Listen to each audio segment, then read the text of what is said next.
this is a discussion on a constant speed propeller. I did describe to you before that the reason that we want to have a constant speed propeller really is so that the angle of attack of the blade can be optimized so that we're constantly running it at its most efficient or most output efficient. And so we taught that that was a function of the forward speed of the airplane and the relative wind, because here was our spinner, just for. Okay, so this is the propeller here. And of course the propeller is rotating to the right and coming up this way. So the relative wind is from below, right? When the airplane is on the ground. And if you look at just one sliver, if you look at one sliver of the blade, then this would be this representation, right? And so the angle of attack between the chord line and the relative wind is really high. But as we begin to move forward, the airplane begins to move forward now. The relative wind isn't just from the ground.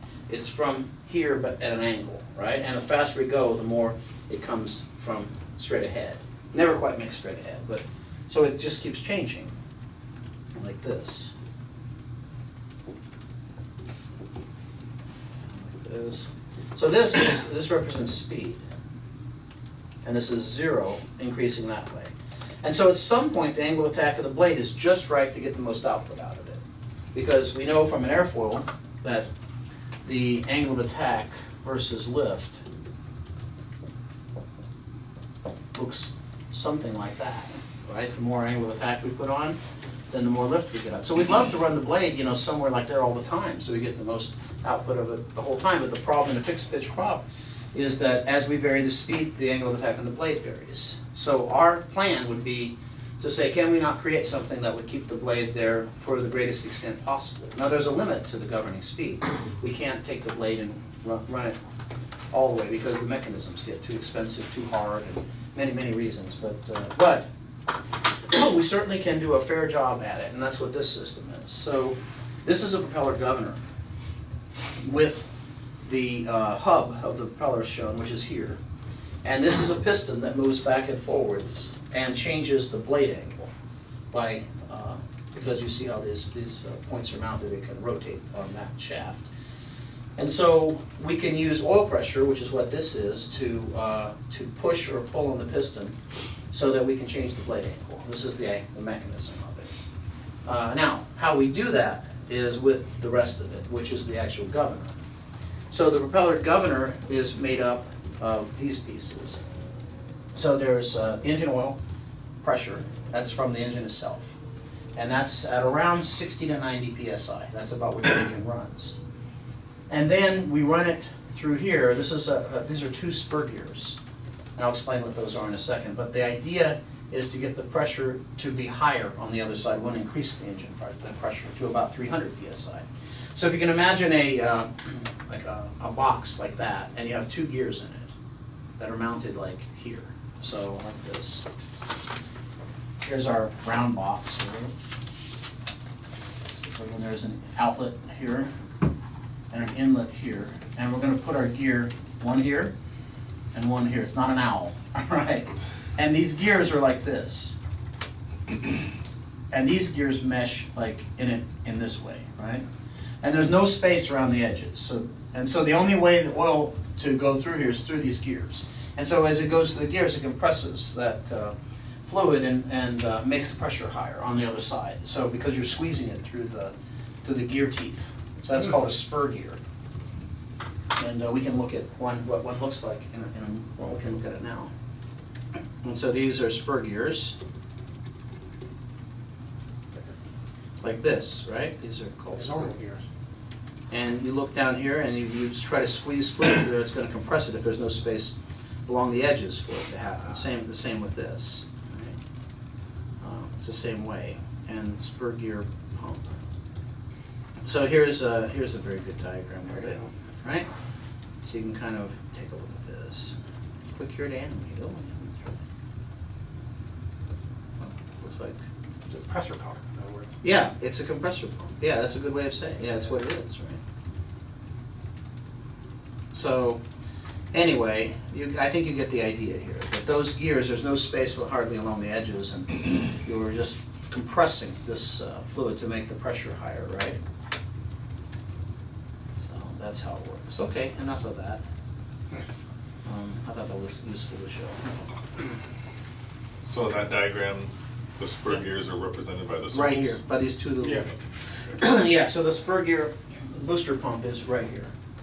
And if the pressure gets too high, then there's a relief valve here that will open. It's that ball bearing against the spring. It will press out and let the pressure relieve. And then there's something here called a pilot valve, which can move up or it can move down. And this pilot valve is connected to the crankshaft of the engine by gear. So it's rotating, this pilot valve, right? But it's a valve. It can move up and it can move down. And it moves up against the spring. This is called the speeder spring, right? And you can adjust that spring tension in the airplane. And you adjust it, and that's the blue lever, or the blue knob, for the prop control. Because we're going to see why, how it works in a second. So that's what that does, the governor control. And then there's a set of flyweights right here. These are centrifugal flyweights. And so as this thing spins, if it spins faster, these weights will go out. And as they go out, they'll pull this valve up. And if they go slow, they'll go inward. And if they go inward, they'll push the valve down. All against the spring tension. So the key takeaway here, to understand how this system works, is that when you have the RPM that you want, 2,500, 2,400, well let's set 2,400 for now, this spring tension and these flyweights will be in exactly this condition, meaning that the spring tension is the same as the force being generated by the flyweights, and it holds the valve in a state of hydraulic lock, meaning that oil cannot get over here, nor can oil come back out of here. So those blades are locked at a fixed angle, right? Now, as we climb, for example, we start climbing, the RPM is going to go down, right? In which case, these flyweights are going to go in. Because centrifugal force, you take a ball on the end of a thing and you spin it, the balls go up like this, and the ball goes up with centrifugal force and go down all the way down to the ground if it's stopped, right? So we're using that mechanism. So these flyweights, because they're spinning, they will start to slow down, and the spring tension will then become to overcome that force and will push the valve down. And if it pushes the valve down, then what happens is the fluid can escape from here and go back to the pump. And when this thing is spring-loaded in such a way that when the engine's not on or with no oil pressure, it's the flattest pitch. So it means that the angle is lowest, right? It looks like this, not feathered the other way, not the other way, it's flat. So it's spring-loaded to do that. So we're pushing against that spring force. You know, if we want to coarsen the blade, we've got to have oil pressure to do it. So we do flat, so that's closer to 2,700 RPMs than 2,100? Yeah. Correct. Okay. Yeah. So then what happens then is that allows the blade to become finer again, which allows it to turn faster, which allows this to go back and get back to the speed it's at. And when the spring force matches the spring tension again, this will go back to hydraulic lock. And then the other part is then if it goes too fast, like in a dive. So now we're diving down. Now the RPM goes up. Aerodynamic forces cause the propeller speed to increase. When it does that, these flyweights come out, which pulls up the valve, which then allows this engine oil to come through here. You see it's blocked now. That valve moves up. It allows the engine oil to come up there and coarsen the blade. And when the blade coarsens, it's like a big paddle, right? It starts slowing down the prop. And it slows it down until that spring force, tension, and the flyweights match again, in which case you're back to the RPM that you wanted again. So it works like that the whole way through, and that's how it works. So you could say, one thing we could say is what would need to happen to the spring force if you wanted to change RPM to a lower RPM. So you're at 2,400 RPM, and now you want to be at 2,300 RPM. What happens? Because you're going to change the spring force by the blue lever. Well, I unscrew the blue lever. You do. So I'm thinking it's Or going not. to release the tension. Well, let's see. Let's see if that's true. So the way to work that problem is to start off here and say what would need to happen. If I were 2,400 RPM and I needed 2,300 RPM, I'm going to have to coarsen the blade, right, to make the paddle. So if I want to coarsen the blade, I have to have engine oil pressure to come into there. If I have to have engine oil pressure to come into there, I've got to take this valve and do what with it? Make it go up? Make it go up. And if I make it go up, then what do I have to do to the spring tension for the speed it's at now? I have to reduce it. Yeah. So it's So you can see it. So you can work this problem either which way, okay? And that's the workings of the constant speed propeller, and that's all it does. Now it'll do that until it reaches its low or high pitch stops, because the blade can only rotate so far. It can't do a 360, you just can't do that, right? So it can go its lowest pitch, the finest, or it can go the coarsest. So it can only govern in that range, and you have to have enough oil pressure there to do it. So that's why at low RPM, when you're in the run-up, you can still do a magneto check and still see the RPM drop, because what's a constant speed unit? Why should the RPM drop at all? Because it's not governing yet. It's still sitting on the low pitch stops, right? And then as it becomes off the low pitch stops to some RPM, then the governor will kick in. So as a test, what we have done here in this country for years is we do this propeller exercising thing, right? And so we take the prop and we pull it back and we let oil come through the propeller, and then we look for certain things which are nonsensical. So the first thing is we look for a drop of RPM. Of course we're going to get a drop of RPM. The second thing is an increase of manifold pressure. Yes, because the pistons aren't sucking as much, right? And then and the engine's quitting, right? It's going to go that way. And the third thing is a loss of oil pressure. Sometimes the bearing doesn't do it at all. Now why are we checking? We don't need to check those things. If we're checking to see if the gauge works, I get it. But what we really want to see is this thing governing?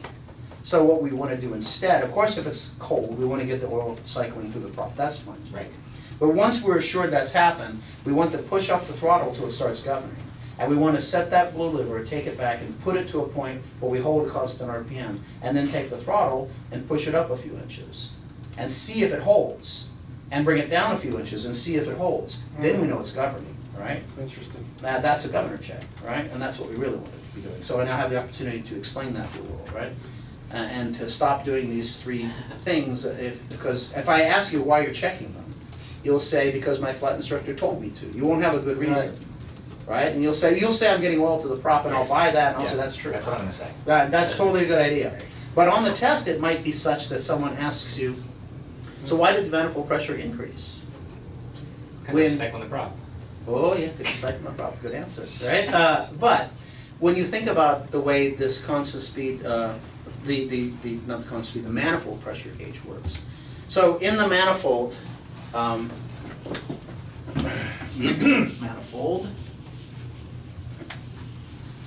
let's make a simple one. So this is air to the outside world. So this is your filter. Then there's a throttle plate, which you're adjusting with the throttle, right? And then there's the manifold pressure gauge, which is sitting here. And then way up some here is a series of pistons, and we'll just make one. So here's the piston drawing from the outside, right? So when you first start up the engine, just before you start it and you read the MAP, it's going to be ambient pressure outside, right? And it is ambient pressure. And then as soon as you start it and you look at the manifold pressure gauge, it goes to around 12 inches lower. So the question is, why does it go to 12 inches lower? And that's because this throttle plate is not letting enough air come into here. It's only allowing air from the little edges. And these pistons are being starved of fuel and air, and they're sucking to get more air. And when they do that, they create a vacuum, right? They create less than ambient pressure, and this goes to 12 inches. But as you begin to open up the throttle plate to give it more power, then the manifold pressure starts going up, right?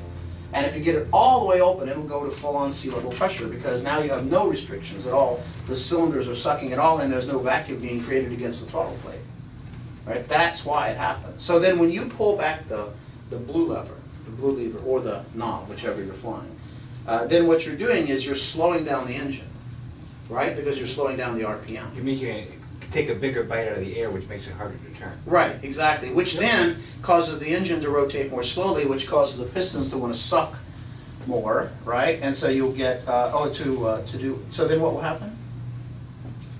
If the engine Ask again. Let's see. it's not sucking enough. Right. It's not sucking as much. Yeah. So manifold pressure goes Yeah, up. that's it. You got it. Yeah. I almost made a faux pas there, but you caught me. What was Which it is called? good. I almost said it the other way around. Which I went like when he said yesterday was about the what is some topic where you went like, oh, that's not true, right? Yeah. I just about went there, so we may have to cut that. So we're gonna have to cut that, right? Yeah. So let's talk about why then, when you reduce the RPM, why the manifold pressure increases. Why is it? Well, I said because they're not sucking as much air as they were. They're Yeah. not trying to suck as much air That's right, as they because could. the RPM is low. And in its worst case, if you think about if we could slow the prop all the way down to nothing, there'd be no suction at all, right? So, yeah, that's the reason. Yeah, that's the reason. So I think that clears the whole thing up in terms of how a constant speed propeller works, how the governor system works, and how the manifold pressure is an indication of power so long as everything's running correctly.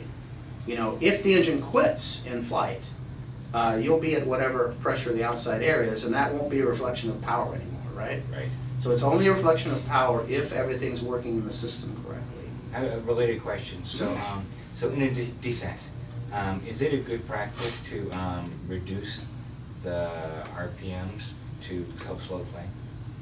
It actually speeds it up. Could speed up. It's a good question. Yeah, it would. It makes it quieter though. Mhm. Yes. That's about what you get. So what? Yeah, it's not really, I mean, you could reduce it way back, but the case where we want to avoid is high manifold pressures against low RPM, because then you're causing the pistons to take the load of the engine, right? Right. So when you apply power, you want to make sure the RPM is up before you push it in. And if you reduce power, you can do from the other way around, right? From throttle then to the propeller lever. Now, what's your question? Oh, it was about a beta prop, and maybe you need to finish what you're talking Okay, about. yeah. So the other topic was, don't let that fool you and say, for the old wives' tale about don't ever run an airplane over squared, right? So on takeoff, we do that as just tradition. At 2,500 RPM versus 25, that's just to be nice and easy on the engine. But if we crank in more manifold pressure, nothing's going to happen. It takes an enormous amount, way more than we've got to make any damage. If you don't believe it, look at the Lycoming manual for your airplane and look at it at 75% power and note that there are two ways to get it. One is at 2,400 or 2,500 RPM with, say, 22 inches of manifold pressure, and the other way is at 2,100 RPM with way more manifold pressure. And they say to run it like that. They say it's easier on the engine because it rotates less. Okay, it's harder on the cylinders for compression, but not by much. So that's an old wives' tale. But it is true in large horsepower and lots of manifold pressure. Then we're talking. That's a whole different ballgame. But in our airplanes, we're not overly concerned about that. But what are we doing? We're training people to fly as best we can, almost anything. And so we do have to give them maybe some general rules of thumb. Hey, you know, don't avoid having, or well, not don't, but avoid having high manifold pressures against low RPM. But know that our low horsepower, that is certainly normal enough to be able to operate the engine down at 2,200 RPM with a lot of manifold pressure. Most people here don't do it, but it's only because of that fear. But if you look in the manual, it certainly is there. It's certainly there. If you get this angle of attack too high, what can happen is it can produce lift the other way, and that's called beta. Right? That's like with the turboprops Yeah. stopping on a Exactly. short slip. Yeah, we're going to put the airplane in beta on the ground. That's what I do with the TPM, right? Is that when it lands, you're just going to go push that into beta mode. Then it's like air brakes, right? It's basically what it is. And it's very good for use when you have contaminated. It goes runway. beyond flat? Yeah. It actually starts to put, okay, yeah. Makes sense. That's the reverse side. It doesn't, like the other girl or guy thought who asked me, the engine doesn't stop and change directions, right? It doesn't do that. But it's good for a contaminated runway. Yeah. So, right, so if there's a little bit of slush or there's maybe a tiny bit of ice on the runway or something, you use brakes, it doesn't matter if you have ABS, it's not going to stop. But if you have reverse, it's very effective. Right? Why do they call it beta? Because it's the angle beta. Alpha is angle of attack. Alpha is a positive angle attack, and beta is a negative angle attack, just by aerodynamics. That's it. So we call it beta mode. It's not, and we're not a beta tester, by the way, when we're doing it, right? That's very important, right? There you Well, go. if you do it at altitude, I can imagine. Yeah, some airplanes you can. The other plots you can do. Yeah, but most of them you cannot. You can't do it in the TBM at altitude. You can't do it in the King Air. I don't know if you can Can or shouldn't. recommend it. Yeah, shouldn't. You know, Depends who you ask. there's many things there. Don't. Yeah, there's nice things to know there. But those airplanes are spinning at high RPM, right? And so this you can get a lot of reverse really nicely right from that. So in the TBM, what is that, is it similar, it's got manifold It's pressure and all that? It's a turboprop. It has torque. Okay. It has its measurement of power output is SHP, torque. okay, Yeah, the horsepower is 850 shaft horse, 700 normally, right. but 850 you can get if you push a little thing and you can go a little higher. But that's it. But you measure the output in torque because you really want to know how much torque you have, because that's the shaft turning, right? The blade, right? Okay, so you don't, percentage of torque. do you have manifold pressure? No, So you just look at shaft horsepower? just torque. Yeah, Okay. that's it. Torque. Okay. Yeah, and you get it on takeoff. You can go to 100. You can go a little more, but in general, and then in cruise flight, you're going to set it for a fuel flow. And then that'll give you the speed. So it's pretty easy to fly. Just knowing a few things. The airplane's way harder. And there's a propeller control in the TBM too, and there is one for feather or in the back. You're saying the At the turboprop's end. easier to fly? Oh, than- yeah. Really? Interesting. Well, we had, It's harder to start, Sure. but easier to fly because you can be at altitude. Like here, Huh. we come back I wanted to come here to Palo Alto for a short field, to give him some short field for the TBM. And so he's high, but he can just pull the throttle all the way to idle and keep it there. It'll glide in. Yeah, and it'll glide, but it won't do anything to the engine. Basically, Oh, if you it have won't shock you don't cool have to worry it. about Won't that. shock There's cool it such, like yeah, that. no, you Performance. can't do that in a turbine. No, you can't. So you can't do that. Yeah. So very few moving parts. It uses Jet A, abundant, right? You can fly it anywhere. So there's a lot, and it can also use 100 low bed. You could put that in there sometimes too, so it can use both. how does that work? They allow you a certain number of, well, it's essentially a jet engine. So a diesel or a jet engine can take either fuel. It can take either diesel or it can take, now normally you have to It's not change like a the car. meter, the fuel metering system to change that. Oh, it's like a tank. Yeah, Yeah, yeah. they can So burn you anything, can okay. usually have to change the meter, but the TBM will do it automatically for you. But there's only a certain number of times you're allowed to do that per number of fill-ups. I forgot what it is, but it's something in there. So this is really convenient, right? Nice in a pinch, yeah. Yeah. So is everybody clear about how the constant speed propeller works and how the manifold pressure gauge works and the throttle plate and all that? Okay. I have some more questions just on Yeah. pre-flighting it, when Yeah, some good. things to look at, and then maybe things that could happen in flight. Great. So let's talk about that. So if we have a loss of oil pressure, what happens to the blade? It's go to its finest pitch, and it can overspeed. So if it overspeeds, if this governor breaks and allows all the oil to come out of the shaft at high speed, at high power, it's going to overspeed. So what do we do about it? Well, we can take the propeller lever and try to bring it back and see if we can get anything to happen. And if that doesn't work, we're going to have to reduce power because the blade can go supersonic, right, which is no good. So then we have partial power on the airplane, and we have to plan for that. We're not going to have full power, maybe not enough or maybe not enough to sustain level flight. There was something I was thinking about there, but so that's one thing. So the other thing that can happen is the propeller, like in our aero, is a bit laggy, so it lags. So meaning that by the time you really want to go around, it takes a while before the governor to get back up to speed. So we need to accommodate those kind of things we know. That's another thing. What else happens is, I've never had one really cut loose before. They're pretty reliable. If the engine quits, the governor doesn't work anymore, but that's kind of like the least of your worries. On pre-flight, you need to check the seals where the propeller attaches to the hub, because that's under pressure, and if there's that you can see leaks in. It's for the spring, it's equivalent to the spring that's pushing back, and these things are rotating in that, and so if there's a leak there, it can cause the governor to fail. Also, just regular prop check. Make sure there's no nicks or big gouges in